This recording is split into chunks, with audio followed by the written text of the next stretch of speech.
Pernahkah kamu merenung, lalu bertanya dalam hati, sebenarnya siapa aku? Mengapa aku lahir ke dunia ini? Dan suatu hari nanti kemana aku akan kembali?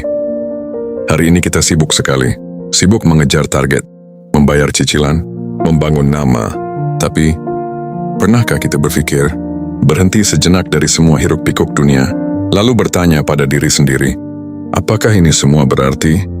Leluhur Jawa sejak dahulu percaya, hidup manusia bukan sekadar lahir, bekerja, lalu mati. Ada perjalanan jiwa yang jauh lebih dalam yang disebut Sangkan Paraning Dumadi, tentang asal kehidupan dan tujuan akhir manusia. Kemanakah manusia setelah di dunia ini? Dalam beberapa menit ke depan, kita akan menyelami samudera makna ini bersama, bukan untuk menggurui, tapi untuk mengingatkan, karena mungkin sudah lama kita tidak diajak pulang ke dalam hati. Mari kita mulai. Apa itu Sangkan Paraning Dumadi? Sangkan, Paran, dan Dumadi, 3 kata, tapi kedalamannya bisa membuat seorang manusia yang paling sibuk sekalipun menghela napas panjang. Sangkan bukan sekadar asal kota kelahiran, bukan sekadar nama orang tua, tapi asal dari segala asal, sumber pertama, akar dari semua akar. Dalam ajaran kejawen, Sangkan mengacu pada asal-usul roh manusia sebelum dilahirkan ke dunia, sebelum punya nama, sebelum punya wajah, sebelum punya gelar. Ada sesuatu yang sudah ada, yaitu jiwa yang berasal dari Yang Maha Suci. Paran, tujuan, bukan hanya tujuan liburan akhir tahun, bukan hanya tujuan karir atau studi, tapi tujuan final dari semua perjalanan. Kemana langkah hidup ini benar-benar berhenti, kemana napas terakhir akan mengantarkan. Paran adalah jawabannya, dan dalam falsafah Jawa, jawabannya sangat sederhana, tapi membuat banyak orang merinding saat benar-benar merenungkannya. Dumadi, kehidupan, ciptaan, segala sesuatu yang ada di alam semesta. Dumadi adalah semua yang tampak oleh mata dan yang tidak tampak oleh mata sekalipun. Gunung, laut, langit, juga dirimu, aku, dan pohon di pinggir jalan, angin yang tidak kelihatan. Semua itu adalah Dumadi. Jadi, Sangkan Paraning Dumadi adalah pertanyaan tertua dalam sejarah peradaban manusia. Dari mana asal kehidupan ini, dan kemana ia akan kembali? Lalu, apa jawabannya? Filosofi Jawa menjawab dengan sangat jelas, tanpa keraguan, tanpa basa-basi. Manusia berasal dari Tuhan. Manusia hidup di dunia, dan manusia akan kembali kepada Tuhannya. Itu saja, sesederhana itu. Tapi, kalau sesederhana itu, mengapa banyak orang masih gelisah? Mengapa banyak orang merasa kehilangan arah? Mengapa ada yang kaya raya tapi jiwanya hampa? Karena, meskipun jawabannya sederhana, jalan menuju kesadaran itu tidak sederhana yang dibayangkan. Dunia dalam pandangan Jawa hanyalah tempat singgah sementara, bukan rumah permanen. Orang tua kita dulu punya pepatah yang sangat bijak. Urip iku mung mampir ngombe, hidup hanya singgah untuk minum. Bayangkan, kamu sedang dalam perjalanan jauh, kamu mampir ke warung tepi jalan, minum segelas es teh, lalu melanjutkan perjalanan lagi.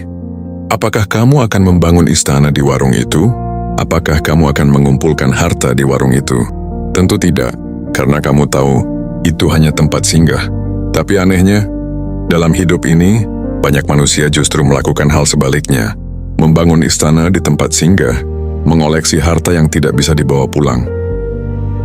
Bahkan, manusia sering lupa asalnya, terlalu sibuk mengejar dunia, hingga lupa dari mana ia datang dan kemana ia akan kembali. Coba renungkan kalimat ini pelan-pelan. Manusia sering merasa memiliki segalanya, padahal bahkan dirinya sendiri hanyalah titipan. Ya, tubuhmu titipan, hartamu titipan, anak, pasangan, pekerjaan, gelar, semua titipan. Kapan saja bisa diambil, tanpa pemberitahuan, tanpa surat perjanjian. Kalau begitu, lalu apa yang benar-benar menjadi milikmu? Nanti kita akan sampai ke sana. Sekarang mari kita pahami dulu, siapa sebenarnya manusia menurut filsafat Jawa. Manusia menurut filsafat Jawa. Orang Jawa tidak melihat manusia sebagai satu kesatuan yang kaku. Manusia itu utuh, tapi utuh karena terdiri dari 3 lapisan penting: raga, jiwa, dan rasa. Pertama, raga. Raga adalah badan fisik, yang bisa disentuh, bisa dilihat, yang sakit kalau terluka, yang lapar kalau tidak makan, yang tua keriput dan pada akhirnya hancur di dalam tanah. Raga adalah wadah, seperti cangkir yang menampung air, atau rumah yang ditempati penghuni. Tapi orang Jawa tahu, jangan pernah menyamakan raga dengan dirimu yang sebenarnya, karena raga hanya kendaraan sementara. Kedua, jiwa. Jiwa adalah tamu yang sedang menjalani perjalanan. Jiwalah yang membuat raga bergerak, jiwalah yang membuat mata bisa melihat, telinga bisa mendengar. Tanpa jiwa, raga hanyalah boneka tanpa nyawa, sepasang mayat yang tidak bisa apa-apa. Dalam filosofi Jawa, jiwa berasal dari Tuhan dan akan kembali lagi kepadanya. Maka sangat tidak masuk akal jika seseorang merawat raganya mewah-mewah, tapi melupakan jiwanya. Raga diisi makanan bergizi, olahraga teratur, perawatan kulit, tapi jiwa dibiarkan kering, lapar, dan gelisah. Apakah itu manusia yang bijak? Ketiga, rasa. Inilah yang paling dalam, yang paling sering diabaikan di zaman modern ini. Rasa bukan emosi marah atau sedih. Rasa adalah kesadaran halus. Rasa adalah kemampuanmu untuk merasakan bahwa ada sesuatu di luar materi. Rasa adalah suara hati yang tidak pernah bohong. Orang Jawa bilang, rasa sejati ikut tanpa lawan. Rasa sejati tidak bertentangan dengan apapun. Dia hanya ada, hanya tahu, dan hanya mengamati. Ketika kamu diam sendirian di malam hari, dan tiba-tiba ada kedamaian yang tidak bisa dijelaskan dengan kata-kata, itulah saat jiwamu sedang berbicara dengan rasa. Lalu mengapa ini penting? Karena hidup yang hanya mengandalkan raga dan pikiran, tanpa menyentuh rasa akan terasa hampa. Banyak orang sukses secara materi, mobil mewah, rumah besar, liburan ke luar negeri, tapi mereka tidur dengan gelisah. Mereka bangun dengan cemas. Mereka tidak pernah benar-benar merasa cukup. Mengapa? Karena jiwa mereka tidak dirawat. Karena rasa mereka dibungkam oleh kebisingan dunia. Dan inilah pesan paling kuat dari filsafat Jawa. Ketika manusia terlalu jauh dari batinnya, hatinya akan gelisah, mudah marah pada hal-hal kecil. Hidup terasa kosong meskipun segala sesuatu tampak lengkap dari luar. Ada orang yang hartanya banyak, tapi jiwanya tetap lapar. Ada orang yang jabatannya tinggi, tapi hatinya tidak tenang. Inilah tragedi manusia modern, bukan karena miskin, tapi karena lupa diri. Coba tanyakan pada dirimu sekarang, apakah aku merasa cukup? Bukan cukup harta, tapi cukup jiwaku? Apakah ada kebahagiaan yang tidak tergantung pada uang dan pengakuan? Jika jawabannya belum, mungkin kamu sudah terlalu lama hidup di luar, tanpa pernah pulang ke dalam dirimu sendiri. Manusia sering lupa asalnya. Mengapa manusia bisa lupa? Bukankah asal-usul kita sangat jelas? Dari Tuhan. Hidup sebentar, dan kembali lagi kepada Tuhan. Bukankah itu sederhana? Tapi kenyataannya, kita sering sekali lupa. Dan kelupaan ini tidak datang begitu saja. Ada sebabnya. Sejak kecil, manusia sudah diajarkan untuk mengejar sesuatu. Dari sekolah kita diajari, kamu harus ranking 1. Dari keluarga kita diajari, kamu harus sukses. Dari media sosial kita diajari, kamu harus terlihat sempurna. Uang, jabatan, pengakuan, itu semua menjadi ukuran keberhasilan. Tapi, pernahkah kamu diajari mengenal dirimu sendiri? Pernahkah ada mata pelajaran tentang siapa aku sebenarnya? Pernahkah ada ujian tentang apakah hatiku hari ini tenang? Tidak pernah. Kita diajari segalanya tentang dunia, tapi tidak pernah diajari tentang diri kita sendiri. Maka tidak heran, orang pintar bergelar profesor, tapi hatinya amburadul. Orang kaya dengan pabrik di mana-mana, tapi setiap malam tidak bisa tidur. Orang terkenal dengan jutaan pengikut, tapi merasa kesepian di antara kerumunan. Lupa diri, itulah penyakitnya. Kemudian ada yang lebih dalam lagi, ego.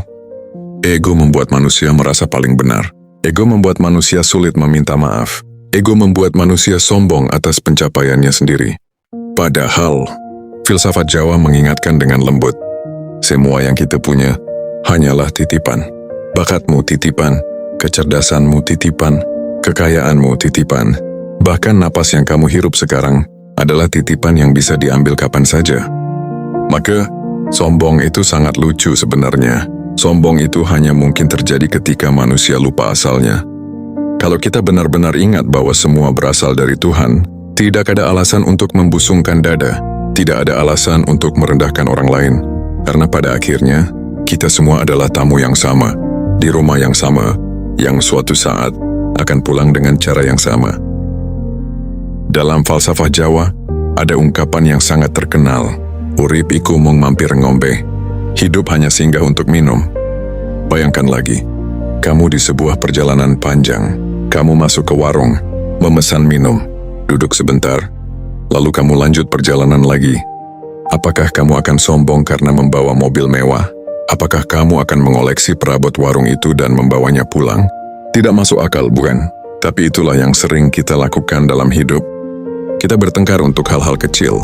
Kita sombong untuk hal-hal yang sementara. Kita mengoleksi harta yang pasti ditinggalkan. Mampir ngombe.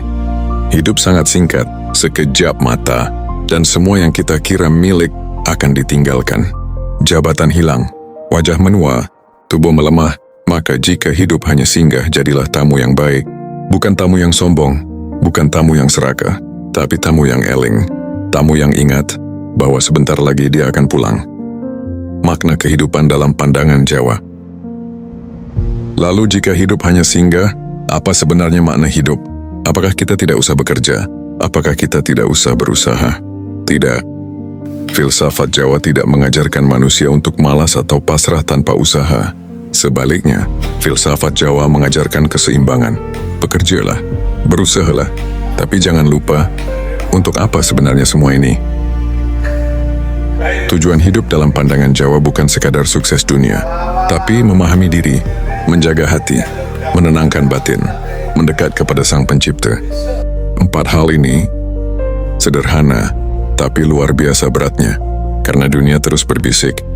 Kamu belum cukup, beli lagi, raih lagi, buktikan lagi.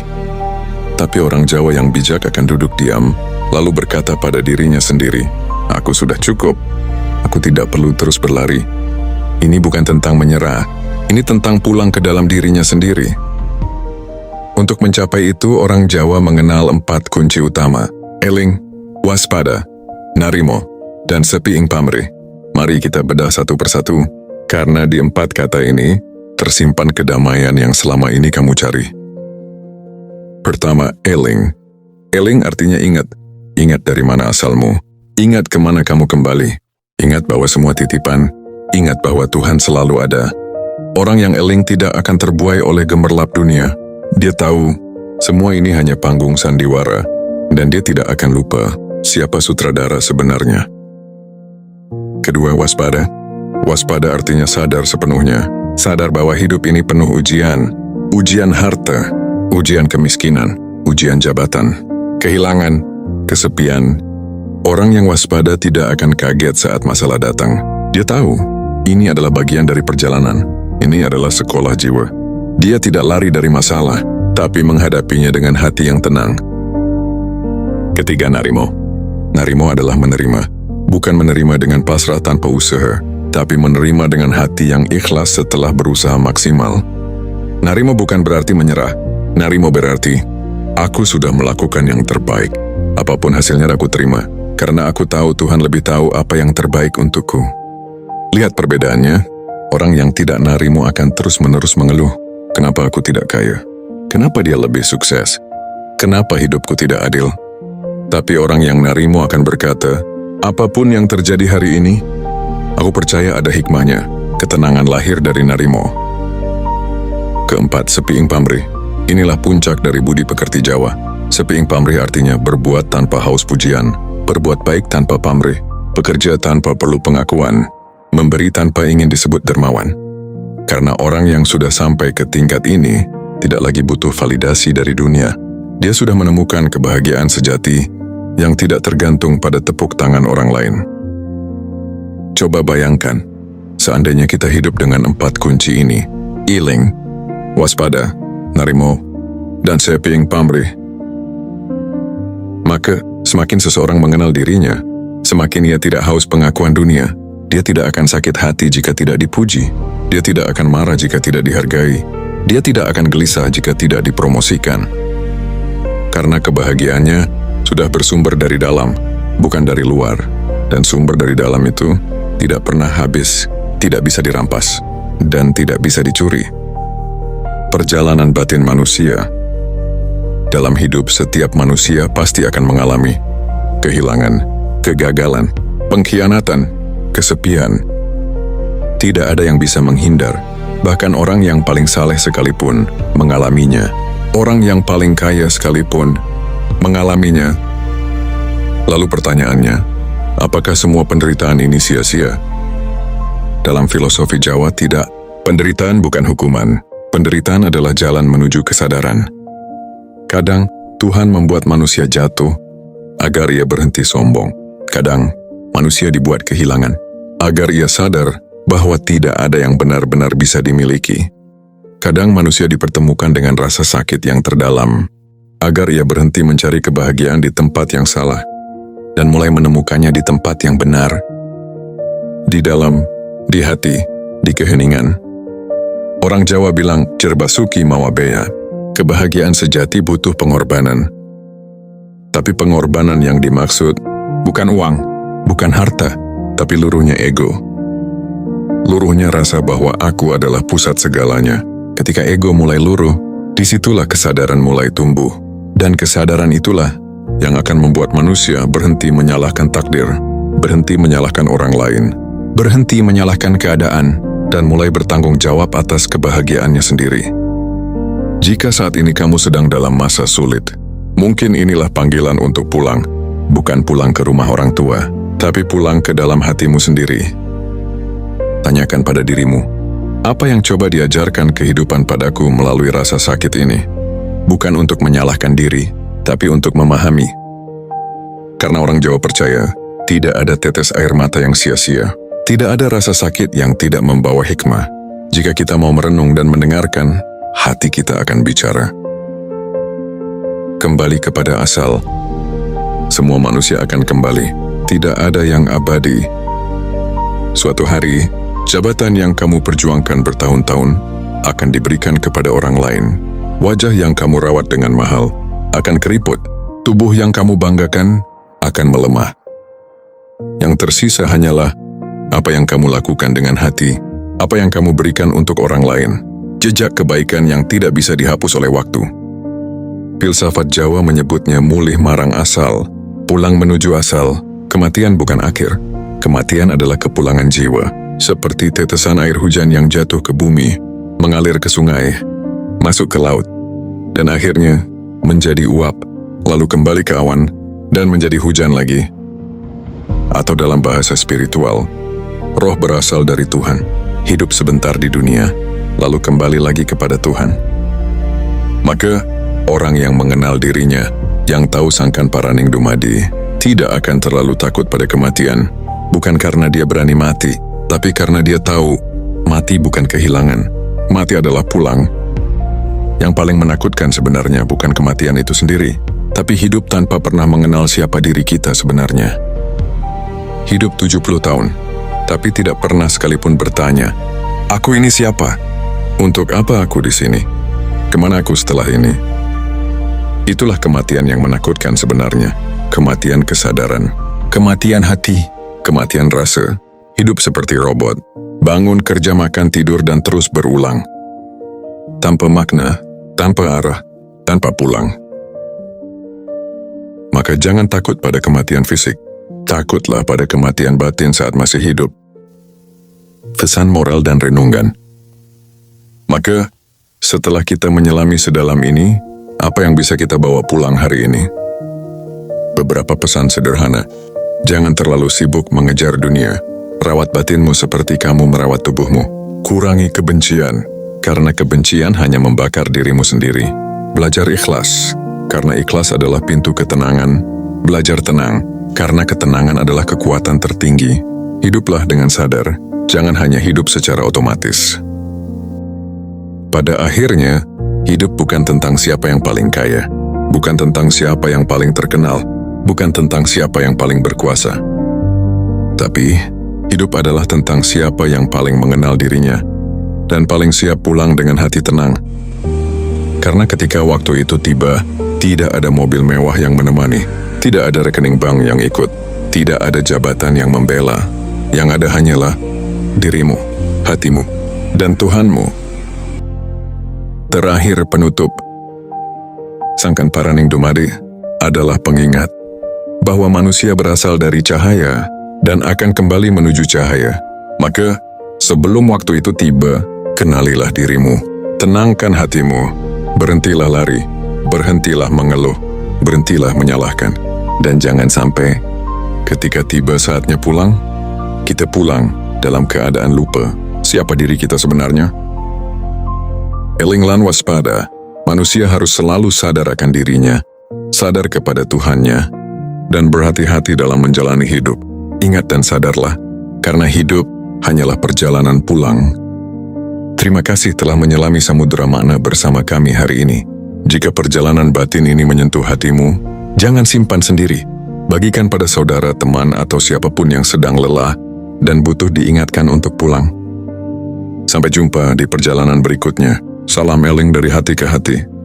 Sangkan Paraning Dumadi, dari mana asalmu dan kemana kamu akan kembali? Dunia hanyalah persinggahan. Jangan lupa untuk pulang